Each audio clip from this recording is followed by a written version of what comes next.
ब्रह्मलीन परमाराध्य सद्गुरु महाराज के युगल पाद पद्मों में कोटि कोटि पदवंदन। इस पावन मंच पर विराज रहे पूज्य साधु चरण, इस ज्ञान यज्ञ में पधारे हुए पूज्य गुरुजन, सत्संग प्रेमी महानुभावों, माताओं एवं भक्तिमती बहनों, आप सबों के भीतर विराज रहे परमात्मा स्वरूप आत्मा को हम वंदन करते हैं। श्री राम मय सब जग जानी, करो प्रणाम जोरि जुग पानी। यही भाव लिए हम आप इस सत्संग ज्ञान रूपी गंगा में गोता लगाएं, अपने तन मन और अंतःकरण को शुद्ध तथा पवित्र बनावें।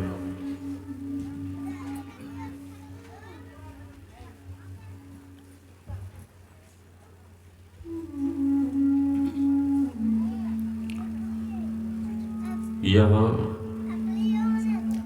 सत्संग ज्ञान यज्ञ यहाँ पर जो हो रहा है, महर्षि व्यास देव जी महाराज ने श्रीमद् भागवत महापुराण में लिखने की कृपा की है। भाग्योदयेन बहुजन्म समर्जितेन सत्संगमं च लभते पुरुषो यदा वै। अज्ञान हेतुकृत मोह मदान्धकार नाशम विधाय हि तदोदयते विवेकः।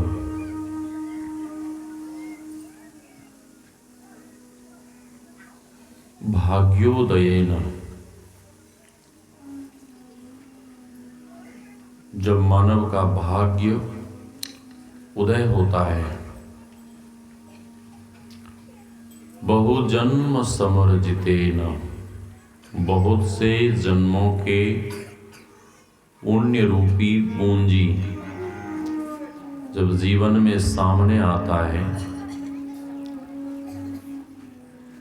तब मानव को संतों का संग, सत्संग मिलता है।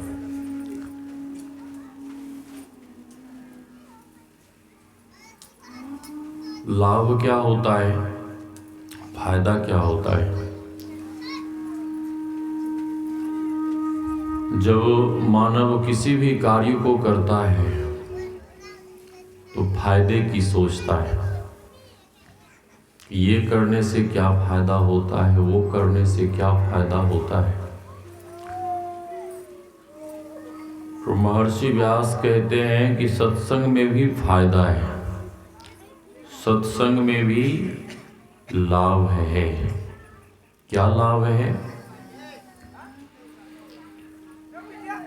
अज्ञान हेतुकृत मोह मदान्धकार नाशम विधाय हि तदोदयते विवेकः।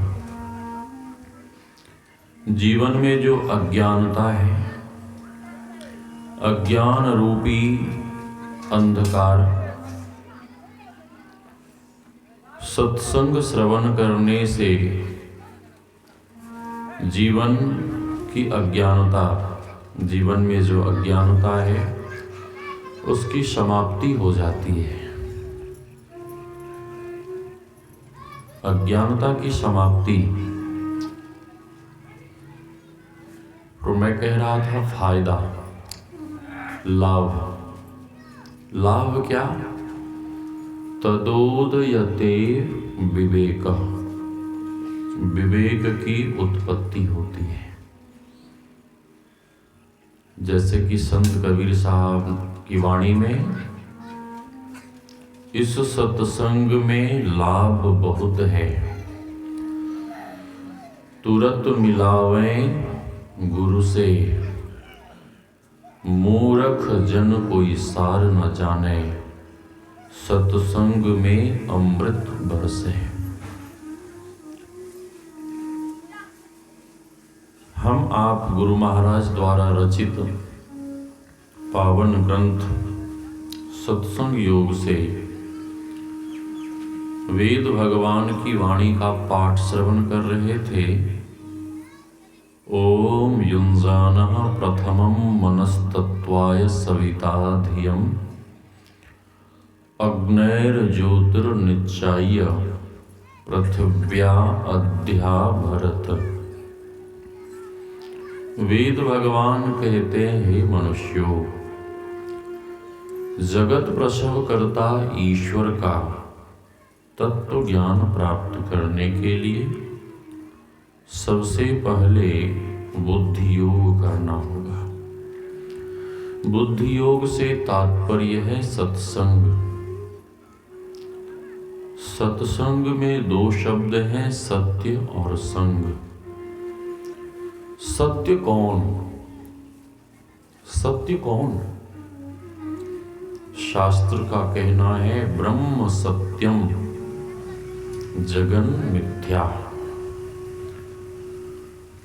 ब्रह्म ही केवल सत्य है, वे परमात्मा ही केवल सत्य हैं और जगत मिथ्या है, जगत नाशवान है।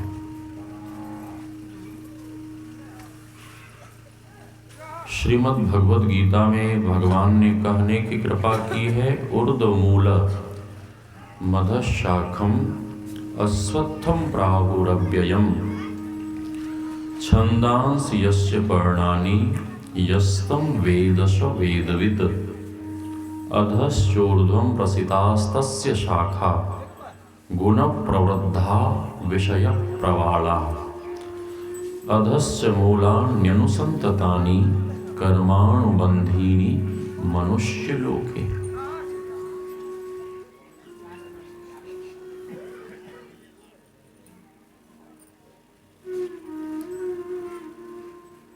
अधश्चोर्ध्वं प्रसितास्तस्य शाखा।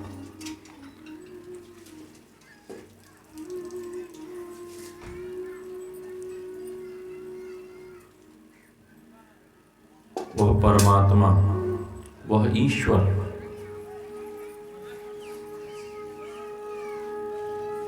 सब जगह है, सर्वत्र है, सब में समाये हुए हैं। भगवान ने तो यहां तक कहा, अहम वैश्वानरो भूत्वा प्राणिनाम देहमाश्रितः। अहम, मैं, सभी प्राणियों में, सब जगह, सर्वत्र हूं।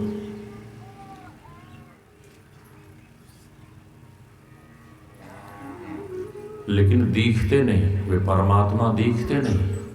तो मैं कह रहा था ब्रह्म सत्यम जगन मिथ्या, वे परमात्मा ही केवल सत्य हैं और ये सारा जगत मिथ्या है, नाश को प्राप्त होने वाला है।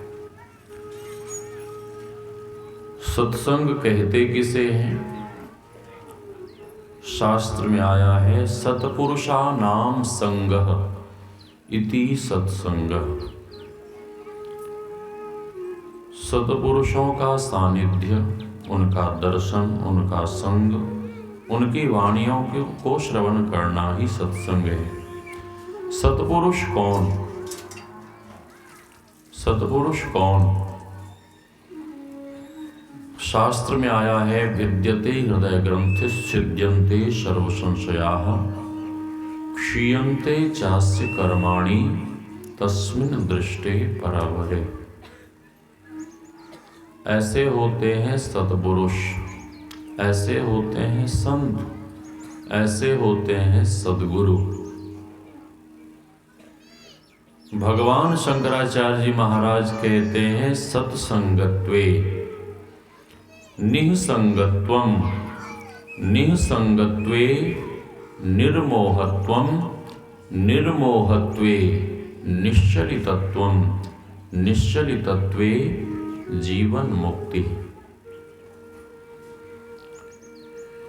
यदि हम आप परमात्मा को पाना चाहते हैं, जीवन मुक्त होना चाहते हैं, इस आवागमन के चक्र से छूटना चाहते हैं, तो भगवान शंकराचार्य जी महाराज कहते हैं सत्संग करिए। सत्संग करने से क्या होगा? सत्संग करने से हमारा मन संसार से निसंग होगा, हमारा मन संसार से अलग होगा। और जैसे ही हम आपका मन संसार से हटेगा, स्वतः हम आपका मन परमात्मा में लग जाएगा।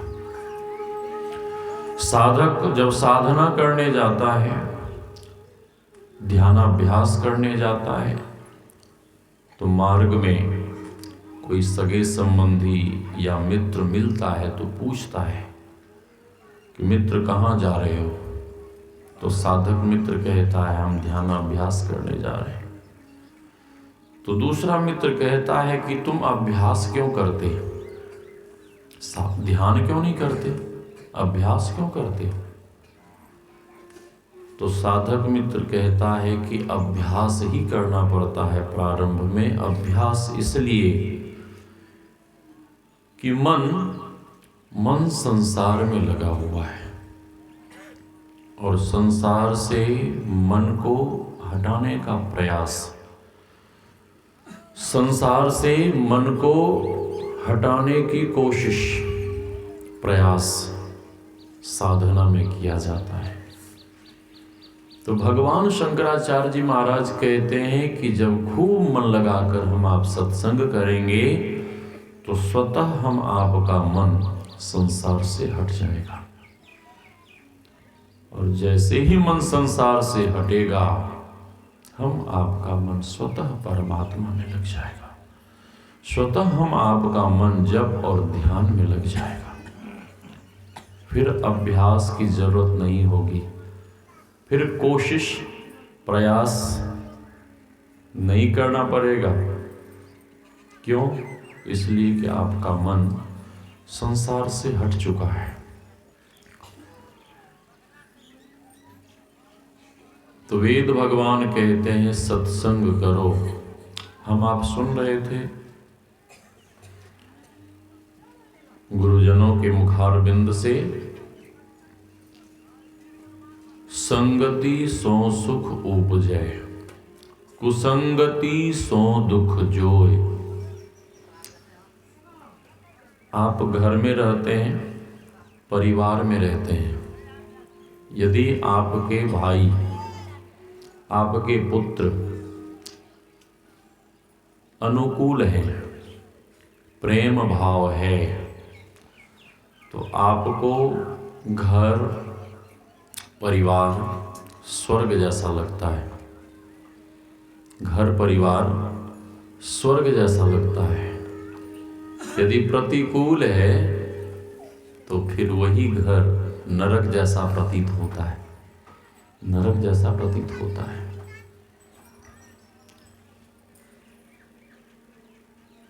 यात्रा में जब हम आप जाते हैं, कहीं बस में या ट्रेन में, फ्लाइट में, कहीं भी जाते हैं, सहयात्री यदि अनुकूल है तो यात्रा कैसे कट जाती है पता नहीं चलता है।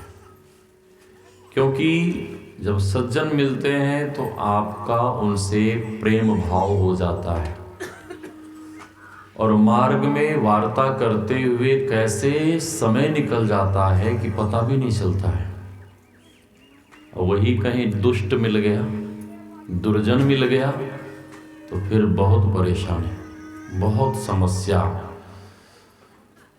थोड़े समय की भी यात्रा बहुत मुश्किल हो जाता है। 10-12 लड़के ट्रेन में जा रहे थे। 10-12 लड़के। नाम कैसा? लड़के।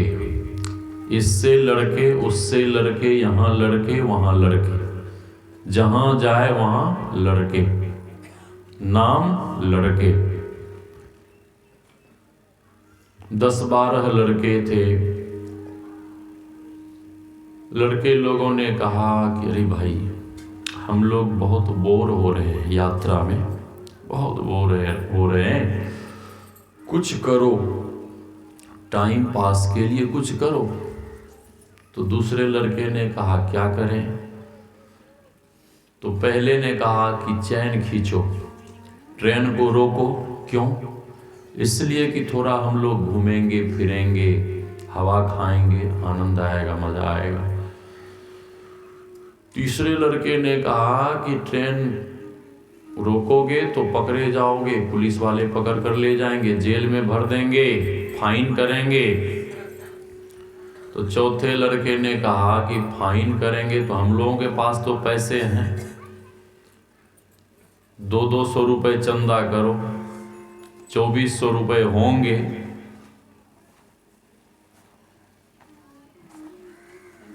थोड़ा सा जगह दीजिए, जगह थोड़ा दीजिए, जगह बैठिए। श्री सद्गुरु महाराज की जय। लड़कों ने कहा कि चंदा करो, यदि आएगा पुलिस वाला तो उसे फाइन हम दे देंगे, वो पकड़ेगा क्यों, वापिस चला जाएगा, फाइन लेके चला जाएगा। पांचवें लड़के ने कहा गुरु प्रसाद जी, पांचवें लड़के ने कहा अरे फाइन क्यों भरेंगे, चंदा कर पैसा इकट्ठा कर लो, जब पुलिस वाला आएगा पकड़ने के लिए चैन तो हम लोग खींचेंगे, लेकिन नाम उस बूढ़े का लगा देंगे। सामने एक बूढ़ा आदमी था सफेद दाढ़ी वाला, नाम उसका लगा देंगे। अब वो गरीब आदमी हाथ जोड़े गिरगिरावे कि बाबू हम गरीब आदमी हैं, हमें तुम पुलिस से क्यों पकड़वाओगे, हम बहुत गरीब हैं, ऐसा मत करो, मेरा नाम मत कहना। छठे लड़के ने कहा कि जब इसे पुलिस वाला पकड़ेगा तो ये हम पुलिस वाले के सामने गिरगिराएगा, और जब गिरगिराएगा तो हम लोगों को बहुत मजा आएगा। लड़के लोगों ने कहा, चंदा इकट्ठा किया, एक लड़के के पैकेट में 2400 रुपए रखा गया इकट्ठा कर, कोई समस्या होगी तो फाइन भर देंगे। अब ये बूढ़ा व्यक्ति परेशान कि हे भगवान, कहाँ हम फंस गए लड़के लोगों के चक्कर में।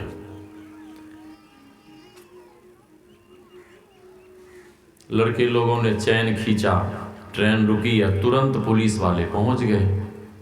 पुलिस पहुंची और पुलिस वालों ने पूछना शुरू किया, किसने चैन खींचा, किसने ट्रेन रोका, किसने चैन खींचा। तो सभी लड़के लोगों ने मिलकर कह दिया है कि इस बूढ़े बाबा ने चैन खींचा है। लड़के लोग झूठ बोल गए। अब वे बूढ़े बाबा परेशान कि हम यदि ये भी कहें कि हमने चैन नहीं खींचा है तो पुलिस वाले तो मानेंगे नहीं, क्योंकि 10-12 हैं, हम अकेले हैं। तो पुलिस वालों ने बड़े प्रेम से बूढ़े बाबा से पूछा कि बाबा आपने चैन क्यों खींचा, आपने चैन क्यों खींचा। तो बूढ़े बाबा ने अपना दिमाग लगाया। बूढ़े बाबा ने कहा कि बाबू साहब, बहुत ज्यादा मुझे परेशानी हो गई थी इसलिए मैंने चैन खींचा। बूढ़ा बाबा कह रहे हैं चैन तो लड़के लोगों ने खींचा था। बूढ़े बाबा ने कहा कि मुझे बहुत परेशानी हो गई थी इसलिए हमने चैन खींचा। तो पुलिस वालों ने पूछा क्यों खींचा आपने चैन। तो बूढ़े बाबा कहते हैं कि मेरे पास 2400 रुपए थे, बाबा के पास 1 रुपया भी नहीं था।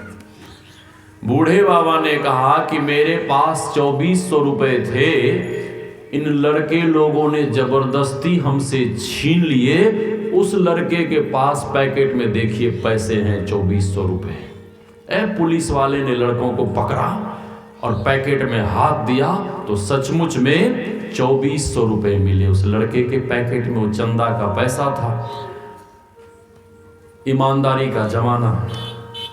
अब वे 10-12 लड़के पकड़े गए, सबके हाथ में हथकड़ी लगी, पुलिस वाले ले जाने लगे। अब लड़के आंख घूर घूर के उस बूढ़े बाबा को देखे, आंख घूर घूर के। लड़के लोग इशारे में कहे कि हम तुम्हें देख लेंगे, हम तुम्हें दिखा देंगे। तो बूढ़े बाबा ने भी सफेद मूछ और दाढ़ी पर हाथ घुमाते हुए कहा कि तुम जैसे लड़कों को हमने बहुत देखे हैं, जाओ जेल की हवा खाओ।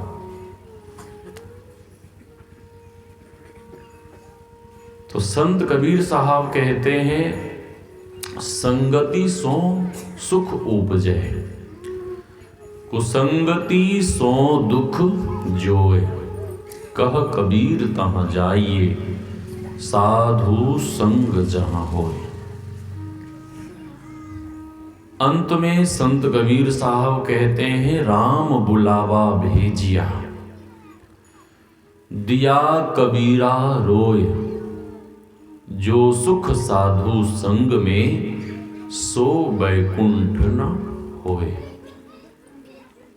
भक्त लोगों ने पूछा कि बाबा आप रोने क्यों लगे? परमात्मा का बुलावा जब आया तो आपको खुश होना चाहिए, आपको प्रसन्न होना चाहिए, आपको आनंदित होना चाहिए। आप रोने क्यों लगे? संत कबीर साहब कहते हैं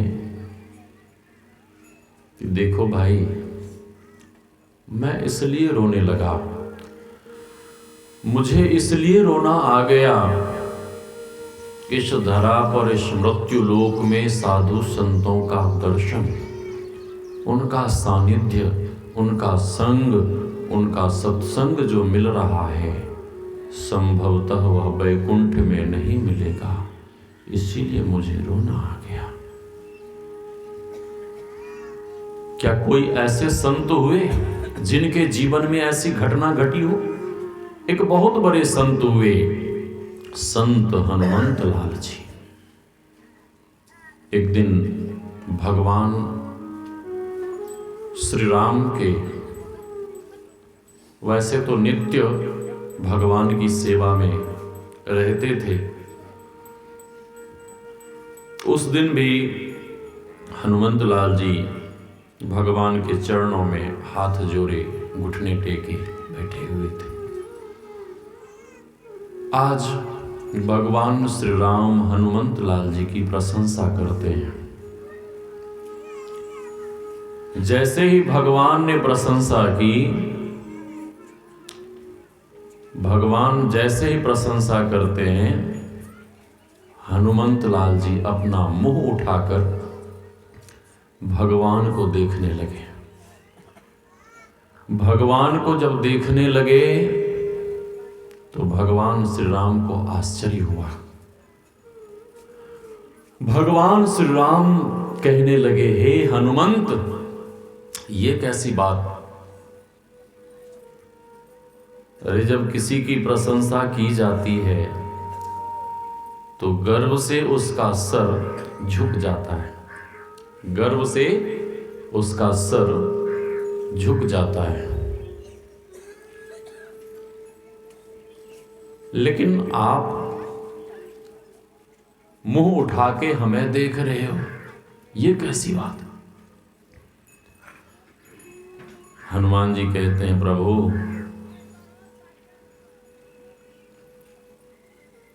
आपकी प्रशंसा सुनकर मैं परेशान हो गया, इसीलिए मैं आपको देखने लगा। थोड़ी आवाज कम करी, सीटी मार रहा। भगवान पूछते हैं, प्रशंसा सुनकर परेशान क्यों हुए? हनुमंत लाल जी कहते हैं कि हे प्रभु, आप प्रशंसा कर जो बनाते हो, आप प्रशंसा कर जो बनाते हो, वो तो मैं पहले से ही बना हुआ हूं। भगवान पूछते हैं, मैं प्रशंसा कर क्या बनाता हूं? हनुमंत लाल जी कहते हैं कि आज से पहले भी आपने किन्हीं की प्रशंसा की थी। किनकी प्रशंसा की थी? हनुमंत लाल जी कहते हैं कि प्रभु आपने आज से पहले देवर्षि नारद की प्रशंसा की थी, जब उनको अहंकार हुआ था कि मैंने काम पर विजय प्राप्त कर लिया, और उन्होंने सुंदर रूप मांगा था और आपने प्रशंसा कर उन्हें बंदर का रूप दे दिया था। प्रभु आप प्रशंसा कर जो बनाते हो वो तो मैं पहले से ही बना हुआ हूं, अब मुझे प्रशंसा कर क्या बनाओगे, यही मैं सोच कर परेशान हो गया कि अब भगवान हमें क्या बनाएंगे। भगवान मुस्कुराने लगे और कहने लगे कि हे हनुमंत, ऐसी बात नहीं है। तो फिर प्रभु क्या बात है? भगवान कहते हैं कि हे हनुमंत, मैं लीला संवरण कर अब अपने परम धाम को जा रहा हूं, अपने धाम को जा रहा हूं, और हमारी इच्छा है कि आप भी हमारे साथ बैकुंठ चलो, आप भी चलो। हनुमंत लाल जी घबराए।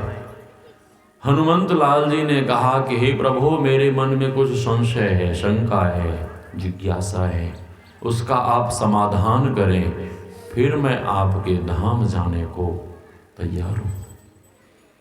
भगवान को आश्चर्य हुआ कि लोग पूजा पाठ करते हैं, जप करते हैं, ध्यान करते हैं, तप करते हैं, ना जाने कितनी साधना तपस्या लोग करते हैं मेरे धाम को जाने के लिए, और मैं जब हनुमंत लाल जी को कह रहा हूं कि मेरे धाम में चलो, तो इनके मन में संशय, शंका। और सबसे अधिक आश्चर्य हनुमंत लाल जी को इस बात पर हुआ, भगवान को सबसे अधिक आश्चर्य इस बात पर हुआ। भगवान मन ही मन विचार करने लगे कि जब जानकी जी को रावण हरण कर लंका ले गया था, उस समय महाराज सुग्रीव ने मेरे सामने जानकी जी की खोज के लिए बांदरी सेना सहित हनुमंत लाल जी को भेजा था और आदेश दिया था कि जाओ माता सीता का पता लगा कर आओ। पता लगा पाए तो अच्छी बात है, और पता नहीं लगा पाए तो वापिस मत आना, उधर ही मृत्यु को प्राप्त हो जाना, उधर ही आत्महत्या कर लेना। इतना कठिन आदेश दिया था महाराज सुग्रीव ने भगवान के सामने। और हनुमंत लाल जी वहां से माता सीता की खोज के लिए निकले थे। भूखे प्यासे भटकते रहे जंगलों में। जब बहुत भूख प्यास लगी तो स्वयं प्रभा की गुफा में गए। स्वयं प्रभा की गुफा में शीतल जल और मधुर फल खाए, और स्वयं प्रभा अपने योग बल से, तप बल से समुद्र के तट पर ले जाकर छोड़ देती है। अब बांदरी सेना के सैनिकों ने कहा कि कितना आनंद था स्वयं प्रभा की गुफा में, चलो वहीं चलते हैं, वहीं स्वर्ग जैसा सुख है, वहीं छिप कर रहेंगे, महाराज सुग्रीव को थोड़े न पता चलेगा। दूसरे बंदर ने कहा कि हम तो अन्न जल त्याग कर यहीं अपना प्राण दे देंगे। संपाति वहीं बैठा था, गिद्धराज जटायु का भाई, वो हंसने लगा जोर जोर से कि मरो, जल्दी मरो, मैं बहुत दिनों का भूखा हूं, लेकिन एक एक करके मरना तो मेरा बहुत दिनों तक आहार चलेगा। बंदरों ने कहा कि देखो ये कितना दुष्ट पक्षी है, गिद्ध है, मेरी मरने की बातें सुनकर हंस रहा है। अच्छा, ये तरह तरह की बातें हो रही थी, तरह तरह की बातें बांदरी सेना के सैनिक लोग कर रहे थे, लेकिन उस विषम परिस्थिति में भी हनुमंत लाल जी एकांत में बैठकर भगवान नाम सुमिरन कर रहे थे। एकांत में बैठकर भगवान नाम सुमिरन कर रहे थे। इस कथा से हम आपको यह सीख लेनी चाहिए, यह ज्ञान लेना चाहिए कि हमारे जीवन में कितनी भी परिस्थितियां आए, कितनी भी समस्या आए, कुछ भी हो जाए, लेकिन भगवान नाम सुमिरन, जप, ध्यान और सत्संग ना छोड़े। जामवंत जी ने हनुमंत लाल जी को बल पौरुष का ज्ञान कराया। जामवंत जी ने सावधान किया कि उस लंका नगरी में संकट ही संकट है, लेकिन संकट मोचन हनुमान जी ने भी एक क्षण का भी विलंब नहीं करते हुए तुरंत उड़ान भरते हैं। मार्ग में बहुत विघ्न बाधा आया और हनुमान जी लंका के द्वार पर पहुंचे तो लंकिनी कहती है, ए चोर, तुम मच्छर बनकर लंका में प्रवेश करना चाहते हो, मैं तुझे पकड़कर खा जाऊंगी। हनुमान जी अपने रूप में आए। हनुमान जी ने कहा कि यदि तुम लंका के द्वार पर लंका में रहकर चोर को पकड़ती हो तो इस लंका में सबसे बड़ा चोर तो रावण है, उसको पकड़कर क्यों नहीं खा जाती?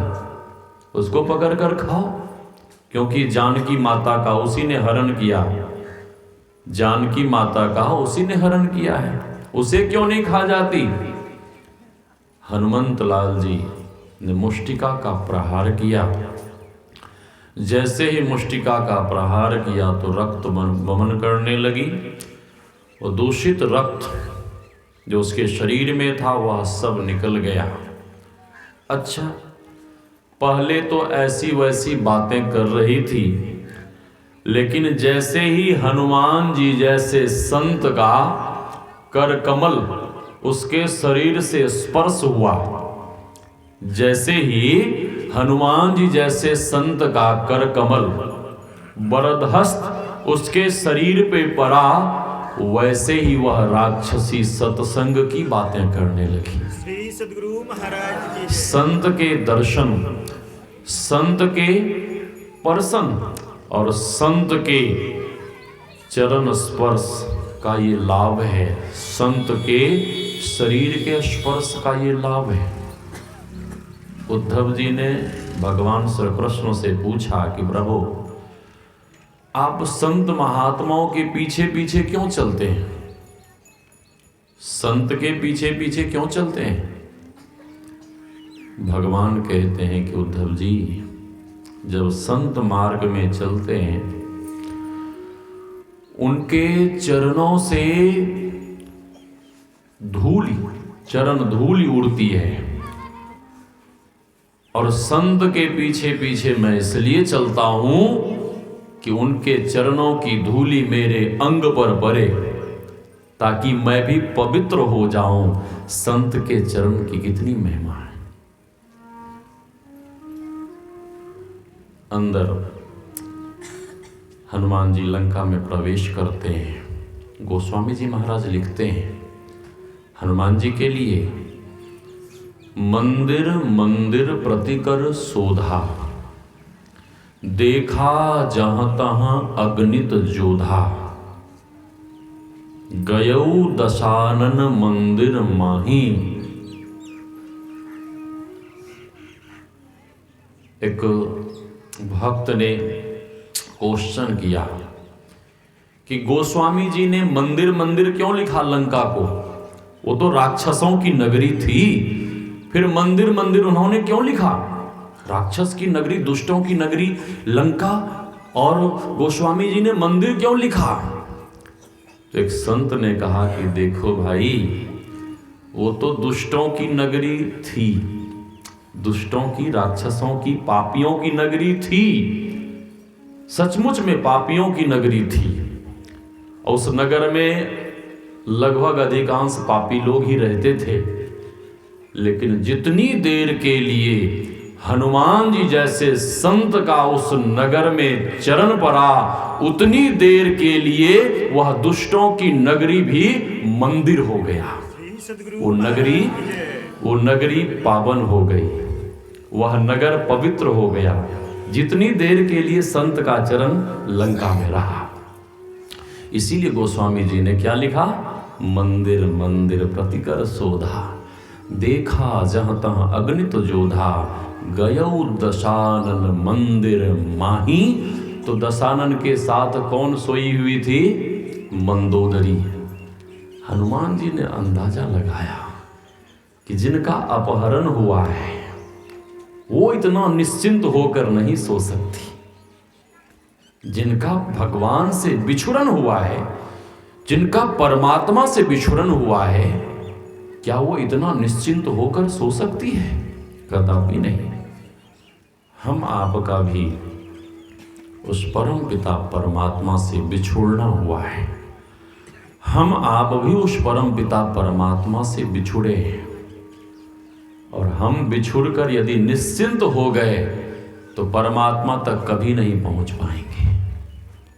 इसलिए याद रहे कि हमारा बिछुड़न वहां से हुआ है, और याद बनी रहेगी तो कभी ना कभी गुरु महाराज की कृपा से साधना कर, ध्यान कर, भक्ति कर, आराधना कर, एक न एक दिन गुरुदेव की दया से उस परम पिता के पास निश्चित रूप से पहुंच जाएंगे, निश्चित रूप से पहुंचेंगे। माता सीता की खोज कर रहे थे, बीच में ही एक भवन मिला, एक महल मिला। किनका? महात्मा विभीषण का। राक्षस कुल में पैदा हुए थे, लेकिन परम भक्त, भगवान के परम भक्त। आंगन में शंख चक्र गदा पद्म का चिन्ह देखा। हनुमान जी ने अंदाजा लगाया कि लगता है कि यहां कोई भक्त रहता है, तब तो ये शंख चक्र गदा पद्म का चिन्ह है। हनुमान जी वहां उतरते हैं और जय श्री राम का टेढ़ लगाते हैं। महाराज विभीषण भी जय श्री राम कहते हुए बाहर निकले।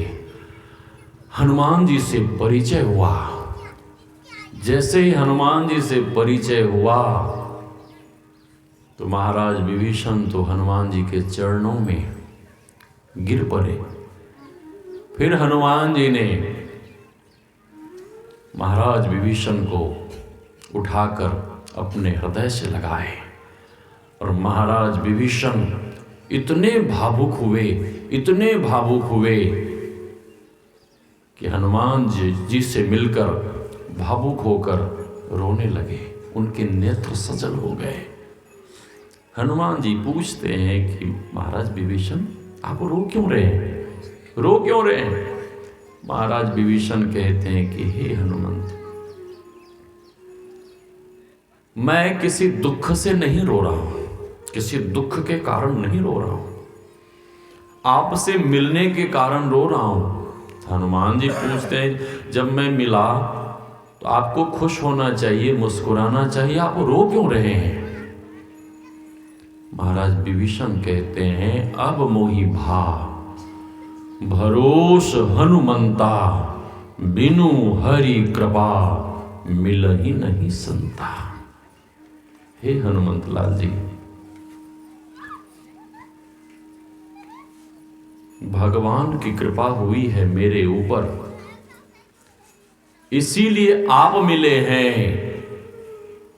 अब मुझे पूरा विश्वास हो गया है कि जब भगवान के भक्त मिले हैं तो किसी ना किसी दिन भगवान भी जरूर मिलेंगे। श्री सद्गुरु महाराज की जय। महाराज कहते हैं, महाराज विभीषण कहते हैं कि हनुमान जी आज मैं धन्य धन्य हो गया। आप सभी गुरुजन भक्तजन नववर्ष में और इतनी ठंडी होने के कारण भी अभी के समय में लोग रजाई से बाहर निकलना नहीं चाहते, रजाई के बाहर नहीं निकलना चाहते, लेकिन इतने ठंड को सहकर भी घर बार छोड़कर यहाँ क्यों आ गए? क्यों आ गए?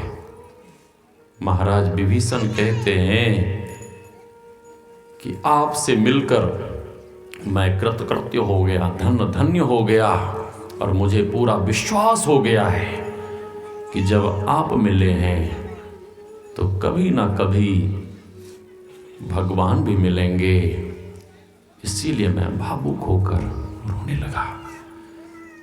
हनुमान जी कहते हैं कि महाराज विभीषण, मैं तो जानकी माता की खोज के लिए आया हूँ, उसका क्या आप पता बता सकते हैं?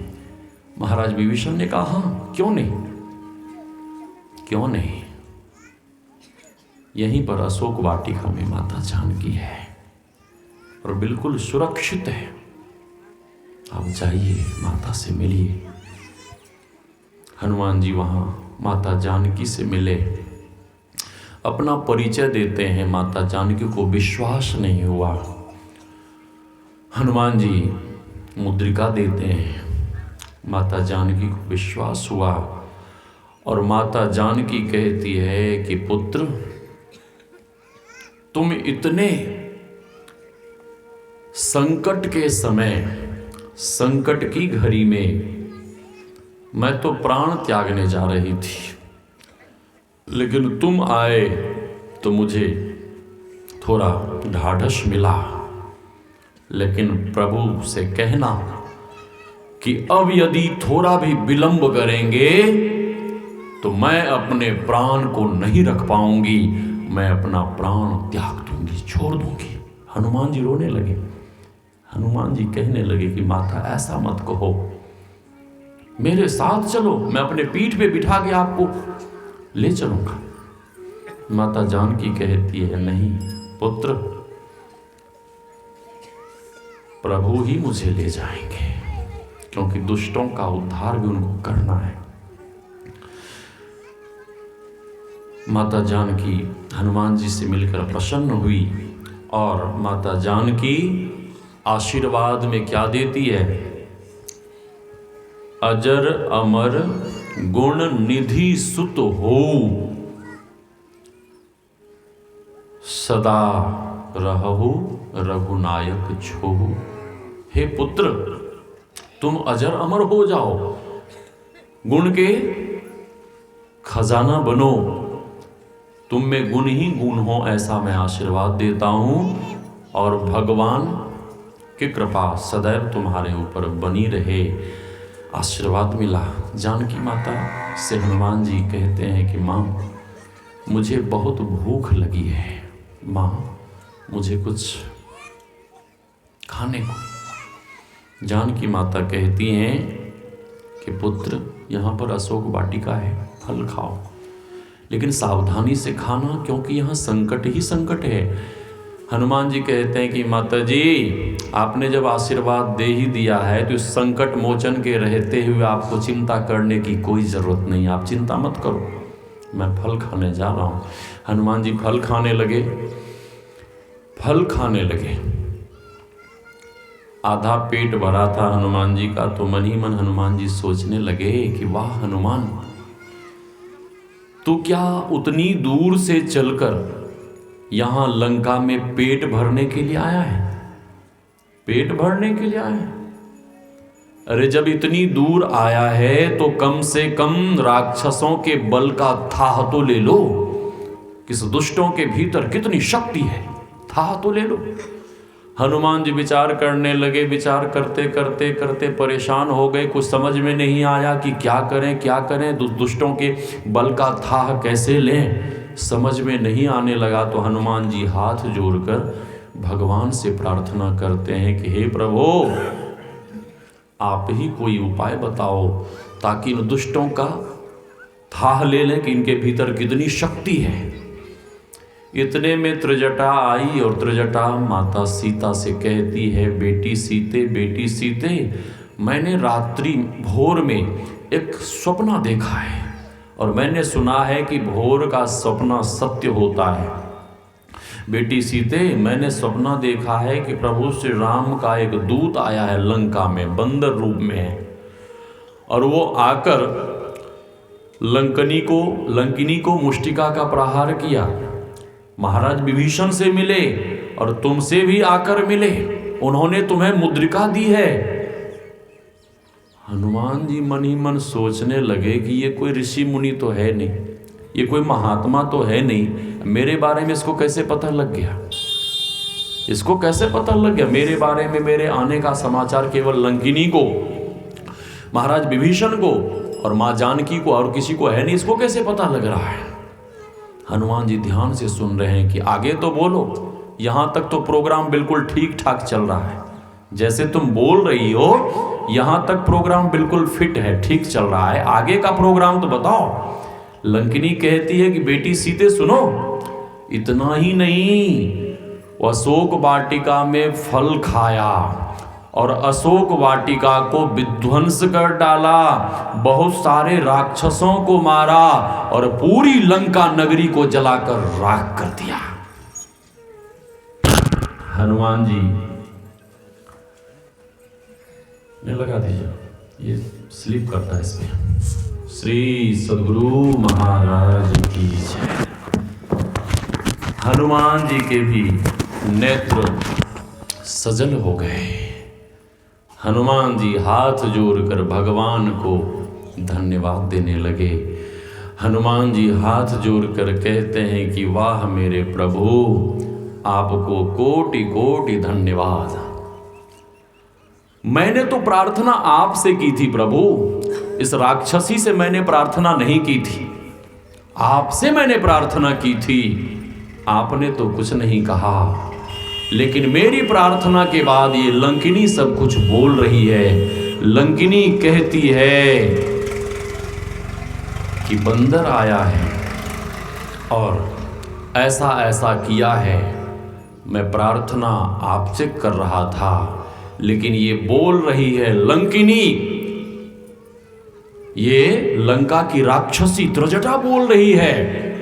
हे प्रभु, बोलती हुई तो दिख रही है त्रिजटा, लेकिन त्रिजटा के भीतर से बोलने वाले, प्रेरणा देने वाले तो आप ही हो प्रभु, आप ही हो।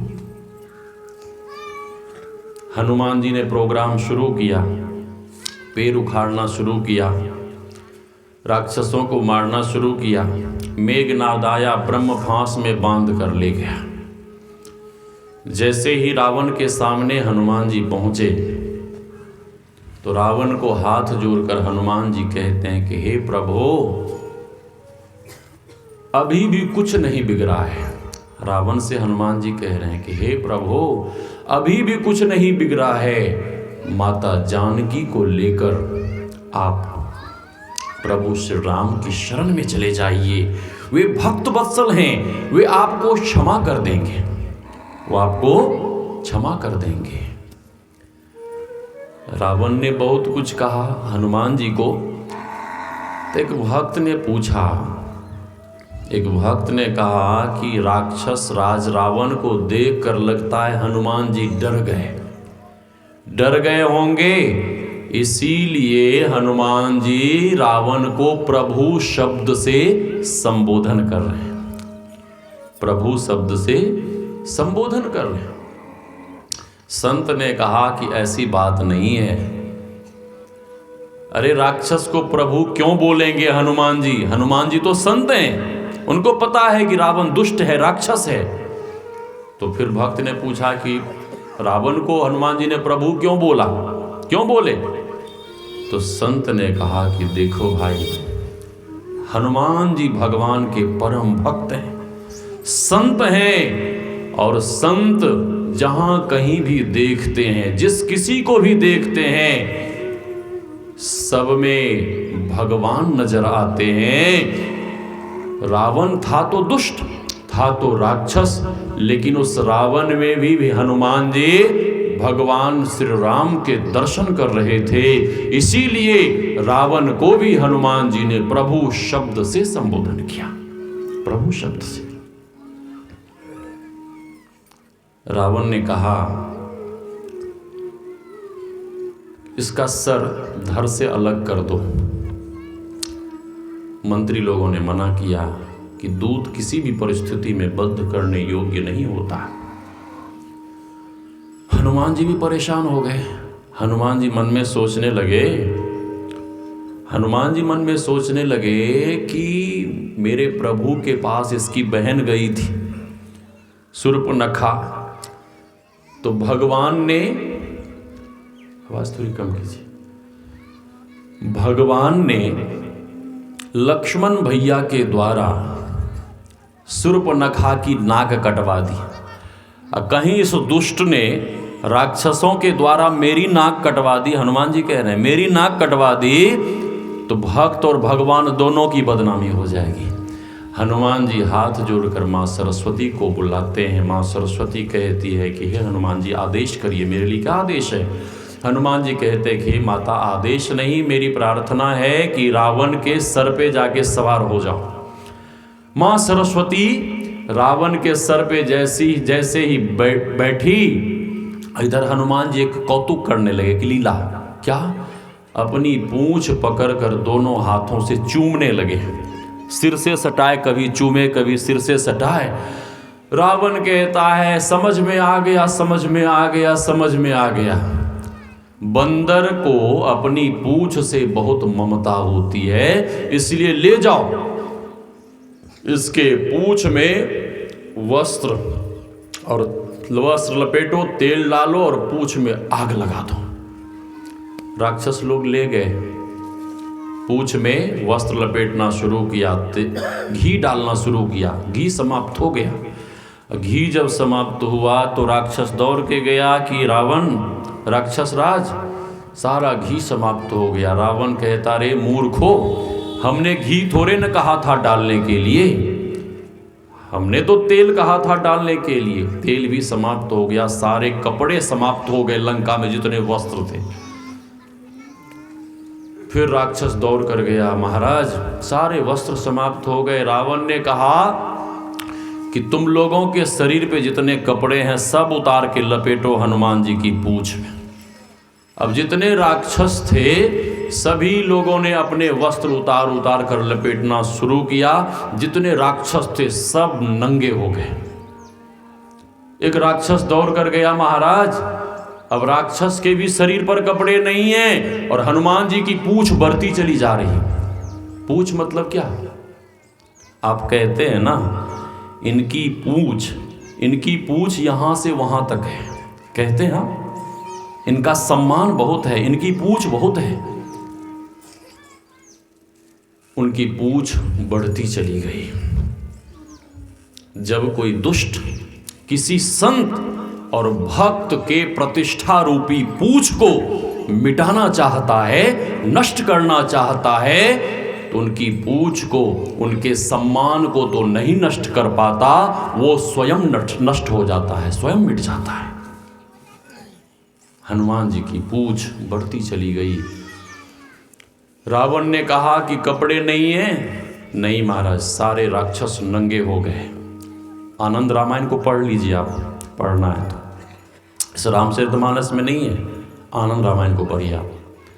रावण ने कहा कि जितनी राक्षसियां हैं उनके भी वस्त्र उतारो और सारे वस्त्र हनुमान के पूंछ में लपेटो। हनुमान जी ने जैसे ही देखा कि ये दुष्ट राक्षस अब माताओं बहनों को नग्न करने पर उतारू हो गया है, तो उसी समय हनुमान जी ने अपनी पूंछ को छोटा कर लिया। क्योंकि संत भक्त किसी माता बहनों के अपमान को नहीं देख सकते, कदापि नहीं। लंका में घुमाना शुरू किया।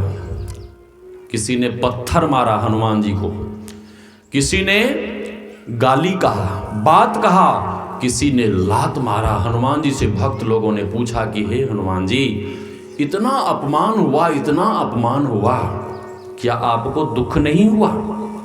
हनुमान जी कहते हैं कि अरे भाई, हम अपने काम से जाते, अपने काम को जाते तो हमें परेशानी होती, या छोड़ के भी हम भाग जाते वहाँ से।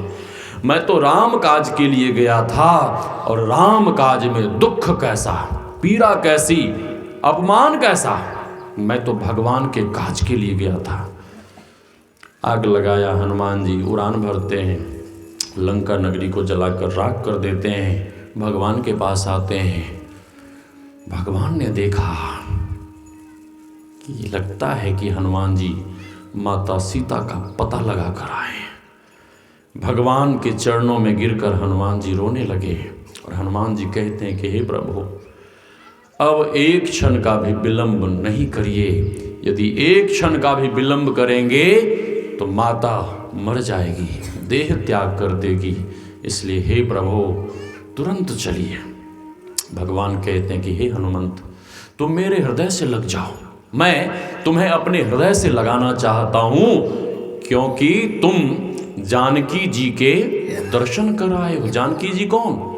साक्षात भक्ति स्वरूपा, साक्षात भक्ति स्वरूपा मां जानकी के दर्शन। और जब मानव भक्ति का दर्शन कर लेता है, जब मानव अपने आप को भक्ति भाव से भर लेता है, भक्ति का दर्शन कर लेता है, भक्ति को ग्रहण कर लेता है, भक्ति भाव से भर जाता है, तो भगवान ऐसे मानव को अपने हृदय से लगा लेते हैं। श्री सद्गुरु महाराज। भगवान कहते हैं कि हे हनुमंत, तुम मां जानकी के दर्शन कर आए हो और मैं तुम्हें अपने हृदय से लगाना चाहता हूं। हनुमान जी रो रहे हैं चरणों में। हनुमान जी कहते हैं कि हे प्रभु, मुझे चरणों में ही रहने दो। ये तो तुच्छ सेवक को, इस दास को चरणों में ही रहने दो। प्रभु, आप जब हमें अपने हृदय से लगाएंगे तो आपकी और हमारी बराबरी हो जाएगी। इसलिए हे प्रभु, चरणों में ही रहने दीजिए। भगवान कहते हैं कि ये कैसी बात, तुम अज्ञानियों जैसी बातें कर रहे हो। तुम्हारा नाम तो ज्ञानी नाम अग्रगण्यम है, ज्ञानियों में तुम अग्रगण्य हो, फिर अज्ञानियों जैसी बातें कर रहे हो। तुम मेरे हृदय से लग जाओ। भगवान अपने कर कमल से हनुमान जी की भुजा को पकड़ते हैं और उठाकर भगवान अपने हृदय से लगा लेते हैं। इसलिए कि हनुमान जी साक्षात भक्ति स्वरूपा मां जानकी के दर्शन कर आए थे। मैं कह रहा था कि इन सब घटनाओं को याद कर भगवान सोचने लगे, इतने कठिन परिस्थिति में हनुमान जी ने कभी कोई प्रश्न नहीं किया, कभी कोई संशय नहीं किया। और जब मैं आज अपने धाम चलने को कह रहा हूं तो इनके मन में संशय हो रहा है, प्रश्न, शंका। भगवान कहते हैं कि पूछो हनुमंत, क्या शंका है, क्या प्रश्न है? हनुमान जी कहते हैं, प्रभु, इस धरा में, इस मृत्यु लोक में आपका कीर्तन, आपकी कथा, साधु संतों का दर्शन, सानिध्य, संग, सत्संग जो मिल रहा है, क्या आपके धाम में मिलेगा? भगवान मौन हो गए और थोड़ी देर के बाद भगवान कहते हैं, हे हनुमंत, जब मैं अपने धाम में रहूंगा तो वहां पर मेरे कथा और कीर्तन की क्या आवश्यकता?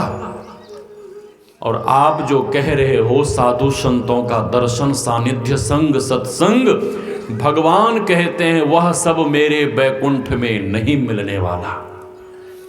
जैसे ही भगवान ने कहा कि वह सब कुछ नहीं मिलेगा तो हनुमान जी कहते हैं, बस करो प्रभु, मुझे बैकुंठ नहीं जाना, मुझे बैकुंठ नहीं जाना, मुझे बैकुंठ नहीं जाना।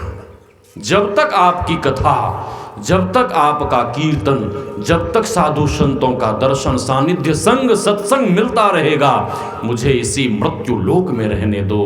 मुझे बैकुंठ नहीं जाना, मुझे बैकुंठ नहीं जाना, मुझे बैकुंठ नहीं जाना। सीधे सीधे हनुमान जी ने मना कर दिया। इसीलिए वेद भगवान कहते हैं सत्संग करो। उसके आगे कहते हैं मानस योग।